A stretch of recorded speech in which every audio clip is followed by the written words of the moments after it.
Hello, myself Kartar Chaudhary, lecturer, Government Polytechnic College, Ajmer. Today I start e-lecture on skywave propagation. Skywave propagation is also known as ionospheric wave propagation or short wave propagation or point-to-point communication, or it is also known as high frequency communication.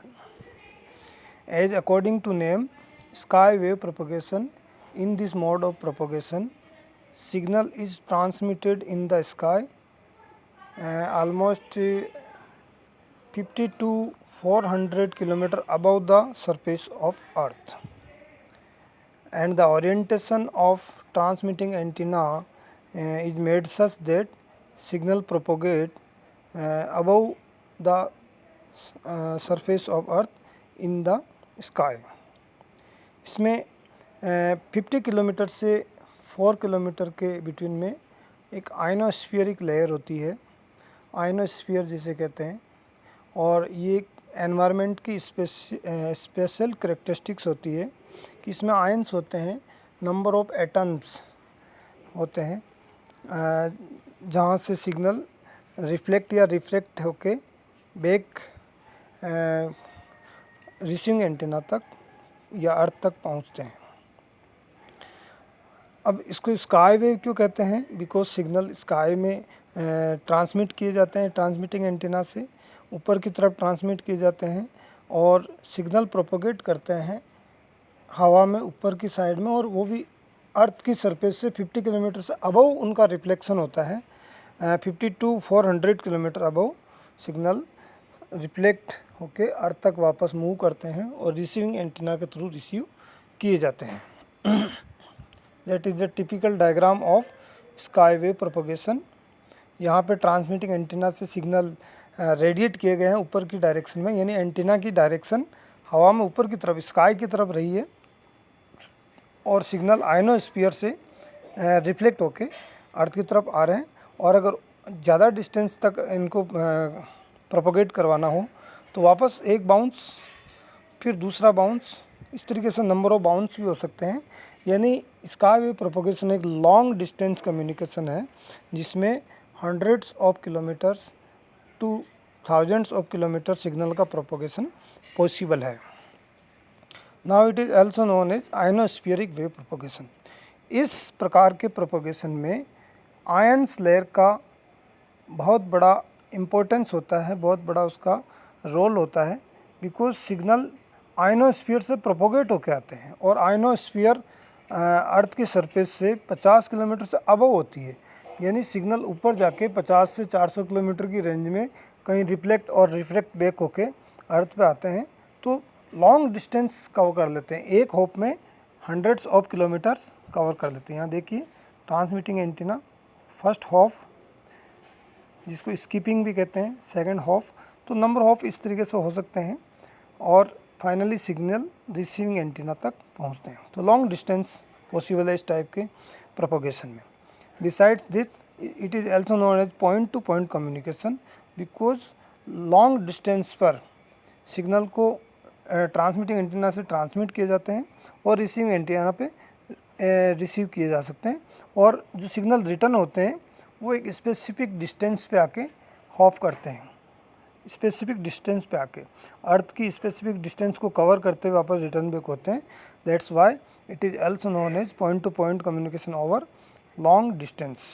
अब किस frequency के signal इस mode में possible है transmit करना और receive करना? तो ये ध्यान देने वाली बात है कि इस टाइप के प्रोपोगेशन में 2 मेगाहर्ट्ज़ टू 30 मेगाहर्ट्ज़ के सिग्नल पॉसिबल है. यानी इस रेंज के सिग्नल को ट्रांसमिट और रिसीव किया जा सकता है. इससे अबव फ्रिक्वेंसी के सिग्नल को ट्रांसमिट नहीं किया जा सकता, बिकॉज वो आयनोस्फीयरिक लेयर को प्रोपोगेट करते हुए पेनिट्रेट हो जाते हैं.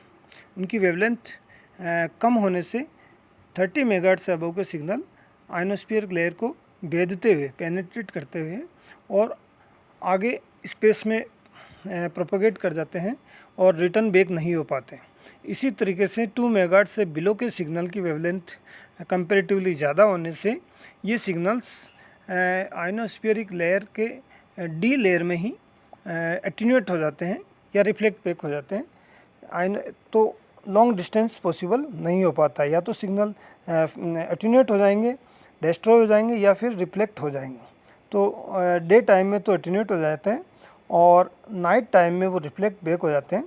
तो एक स्पेसिफिक रेंज है, उस स्पेसिफिक रेंज के सिग्नल ही इस मोड में पॉसिबल है।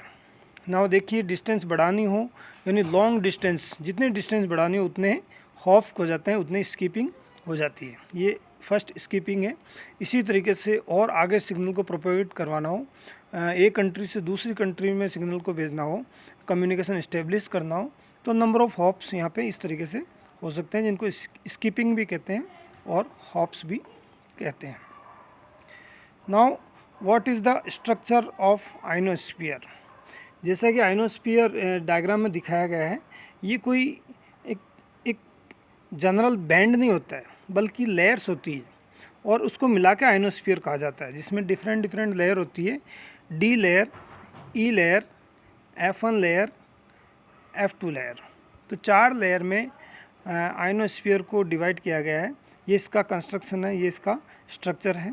यहाँ देख सकते हैं 50 to 90 किलोमीटर की रेंज में डी लेयर होती है, 90 to 140 kilometre almost E layer होती है, और 150 to 250 E layer F1 layer होती है, और उससे अबव 400 किलोमीटर तक F2 लेयर होती है। ये इसका कंस्ट्रक्शन है। अब हर एक लेयर की डिफरेंट प्रॉपर्टीज़ या करेक्टरिस्टिक्स होती है। तो सबसे पहले डी लेयर की बात करते हैं। डी लेयर हाईली डेंस होता है, हाईली डेंस होता है। इसमें न्यूट्रल एटम्स की संख्या बहुत ज़्यादा होती है comparative to other layer. Similarly F2 layer is lightly dense होता है, उसमें neutral atom, neutral word use ले रहा हूँ, न्यूट्रल एटम्स की संख्या कम होती है। तो ये करेक्टरिस्टिक्स हुई D layer, E layer, F1 and F2 यहाँ मेंशन है। मैं ब्रीफली एक्सप्लेन कर देता हूँ कि डी लेयर में जैसे मैंने बताया था, न्यूट्रल एटम्स सबसे ज़्यादा होते हैं, हाईली डेंस होती है, और उसके बाद में ई F1 एंड F2 होती है। इसी तरीके से आयोनाइजेशन जो वर्ड यूज आ रहा है, आयन लेयर, आयनोस्फीयरिक वेव प्रोपगेशन, यानी एटम्स का आयन में तब्दील हो जाना। किसकी वजह से? कॉस्मिक रेज की वजह से, सन रेज की वजह से। जब किसी एटम्स को हीटअप किया जाता है तो उसके आउटर मोस्ट ऑर्बिट से नंबर ऑफ इलेक्ट्रॉन्स रिलीज हो जाते हैं और वैलेंस बैंड से कंडक्शन बैंड में चले जाते हैं, यानी फ्री टू मूव हो जाते हैं। और ये फ्री इलेक्ट्रॉन्स ही एटम्स को आयन में तब्दील करते हैं और एक आयोनोस्फीयरिक लेयर बनाते हैं। तो आयोनाइजेशन डी लेयर में सबसे कम होता है, क्योंकि ये सबसे नीचे अर्थ के पास वाली लेयर होती है, नियरेस्ट लेयर होती है।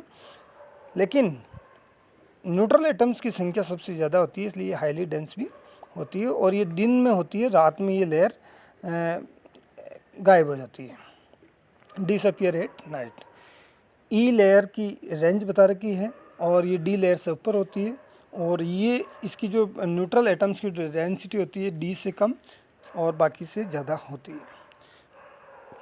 ई लेयर भी रात के समय में लगभग डिसअपियर हो जाती है। इसी तरीके से F1 लेयर और F2 लेयर ये दिन में अलग अलग रेंज में होती है और रात में ये मिलके F लेयर बन जाती है।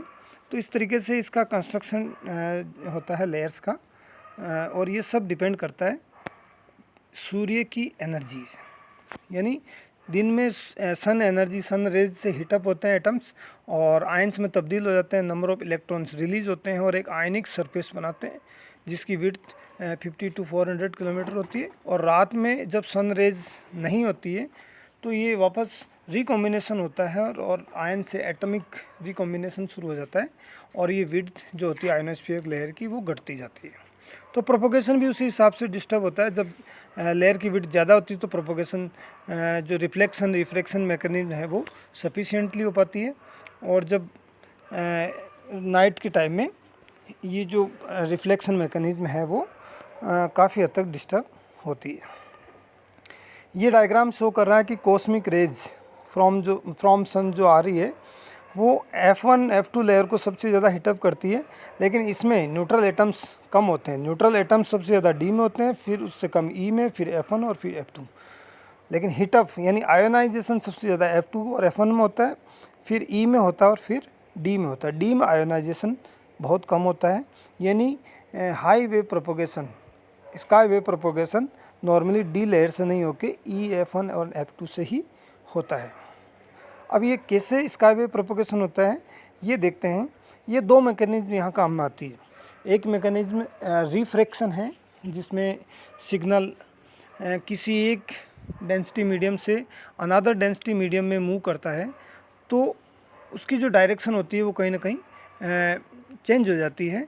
और ये होता है स्नेल्स लॉ के अकॉर्डिंग कि जैसे EM वेव D लेयर से E लेयर में जाती है, तो because D layer highly dense है, E layer comparatively lightly dense होती है D से, तो सिग्नल रिफ्लेक्ट होते हैं और बेंट हो जाते हैं अंदर की साइड में। जैसा कि एक डायग्राम में बताते हैं आप, ये डायग्राम देखिए आप।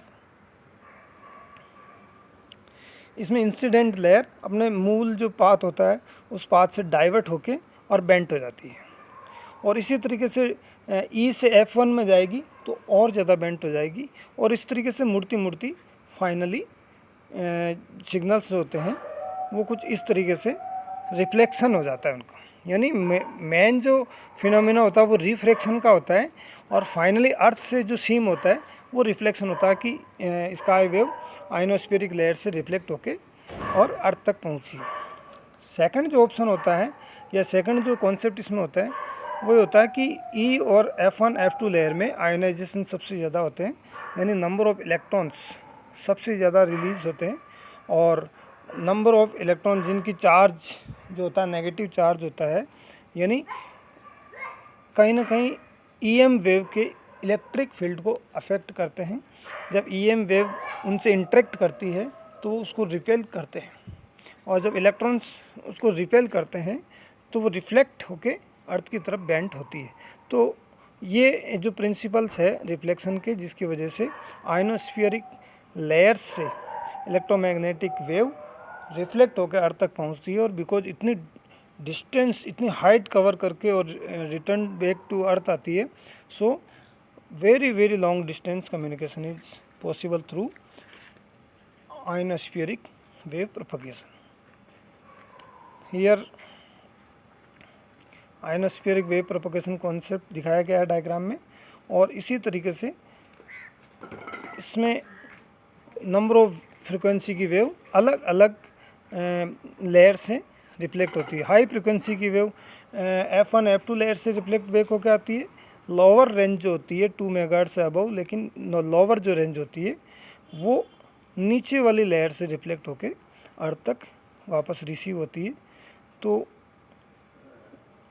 इस वजह से जो रिसीविंग एंटेना पे जो वेव्स आती है वो अलग अलग पाथ को फॉलो करते हुए आती है, जिसको फेडिंग भी कहते हैं। तो ये इसका डिसएडवांटेज होता है, फेडिंग इसका डिसएडवांटेज होता है। सिमिलरली ये जो डायग्राम बताया गया है ये ब्रॉडकास्टिंग का डायग्राम बताया है। Local broadcasting, international broadcasting, national broadcasting, local sorry इसमें काम में नहीं आता है, नेशनल इंटरनेशनल ब्रॉडकास्टिंग। तो ये सारी एप्लीकेशंस मैं आपको बता देता हूँ।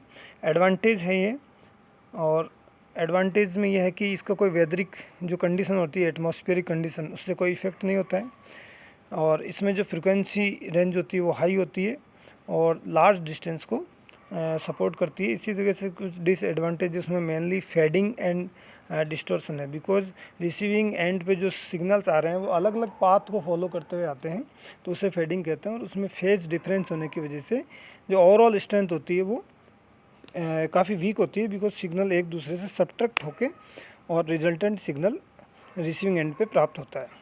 इसी तरीके से इसकी एप्लीकेशंस हैं। सबसे बड़ी एप्लीकेशंस इसकी सैटेलाइट मोबाइल कम्युनिकेशन, इसके अलावा इंटरनेशनल ब्रॉडकास्टिंग जो है, TV signal, radar, military communication, ये सारी इसकी एप्लीकेशंस होती है। Thank you.